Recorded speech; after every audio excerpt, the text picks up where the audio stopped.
اب یہ مولانا فضل الرحمان بتا سکتے ہیں یا پھر مقامی انتظامیہ بتا سکتی ہے کہ حملہ کس پر تھا. بہرحال یہ ایک شرپسندانہ کارروائی ضرور تھی.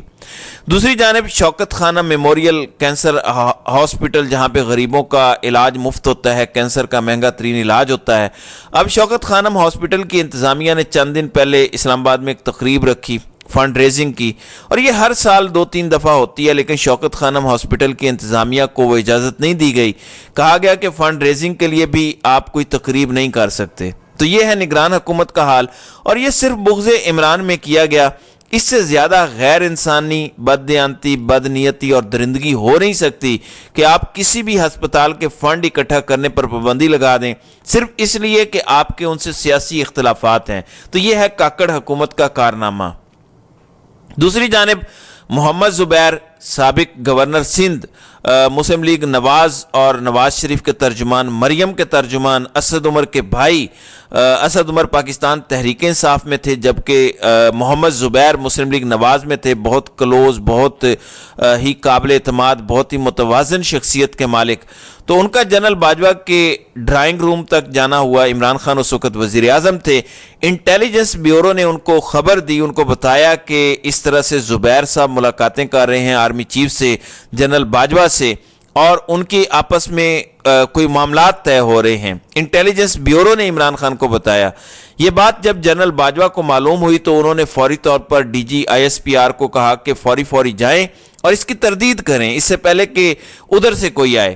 اب یہ بات آپ جا کر دیں. اس وقت ڈی جی ISPR تھے جنرل بابر افتخار. انہوں نے ارشد شریف سے رابطہ کیا, پھر انہوں نے بیپر ریکارڈ کروایا. اس میں انہوں نے کہا کہ زبیر صاحب آئے تھے اور فیور کے لیے آئے تھے. جنرل باجوہ نے کہا کہ کوئی فیور نہیں ملے گی, آپ کے جو سیاسی معاملات ہیں وہ پارلیمان میں حل کیے جائیں گے اور اس کے بعد قانونی معاملات جو ہیں وہ عدالت میں حل کروائیں. تو بنیادی طور پر وہ دونوں باتیں بعد میں ہو گئیں.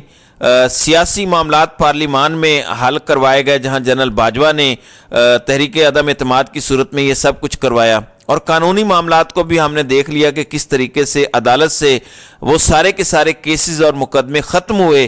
نیب کے پروسیکیوٹر دوڑ گئے, نیب نے انکار کر دیا, FIA نے انکار کیا, اور اس طرح سے وہ عدالتوں میں معاملات حل ہو گئے. اس وقت اس کی مسلسل تردید کی جاتی رہی جنرل باجوہ کی طرف سے اور نون لیگ کی طرف سے. زبیر صاحب بھی خاموش رہے, لیکن اب محمد زبیر نے خاموشی توڑ دی ہے اور بتایا ہے کہ وہ نواز شریف کے نمائندے کے طور پر گئے تھے, مریم نواز کے نمائندے کے طور پر گئے تھے, اور انہوں نے یہ بات چیت شروع کی تھی. اور انہوں نے کہا کہ یہ میں اپنے ذاتی فائدے کے لیے نہیں جا رہا تھا, یہ تو انہی کا فائدہ تھا, آئس بریک تھا. اور انہوں نے شہزاد اقبال کے پروگرام میں بیٹھ کر بتایا کہ پھر اس کے بعد آسانیاں پیدا ہوئیں, معاملات طے ہوئے اور یہ سب کچھ ہوا. انہوں نے اس ڈیل کی تصدیق کر دی جو کہ army chief general Qamar Javed Bajwa کے ڈرائنگ روم میں بیٹھ کر ہوئی. یہ 2 ملاقاتیں ہوئی تھیں. انہوں نے وہ تاریخیں بھی بتا دیں, اور وہ وہی تاریخیں تھیں جو ڈی جی ISPR نے بتائی تھیں. ایک 4 گھنٹے کی ملاقات تھی اور ایک 3 گھنٹے کی ملاقات تھی. ان 7 گھنٹوں میں اس ملک کے ساتھ کھلواڑ کیا گیا. آپ کو معلوم ہے شریف فیملی کا ایک وتیرہ ہے کہ وہ ٹیشو پیپر کی طرح استعمال کرتے ہیں, جب کام پورا ہو جائے اس کے بعد اس بندے کو ایک سائڈ پر بٹھا دیتے ہیں. اسی طریقے سے محمد زبیر کے ساتھ کیا گیا. نہ وہ الیکشن لڑ رہے ہیں, نہ ہی وہ کسی کمیٹی میں ہیں, نہ ہی وہ منشور کمیٹی میں ہیں, نہ ہی وہ پارلیمانی بورڈ میں ہیں.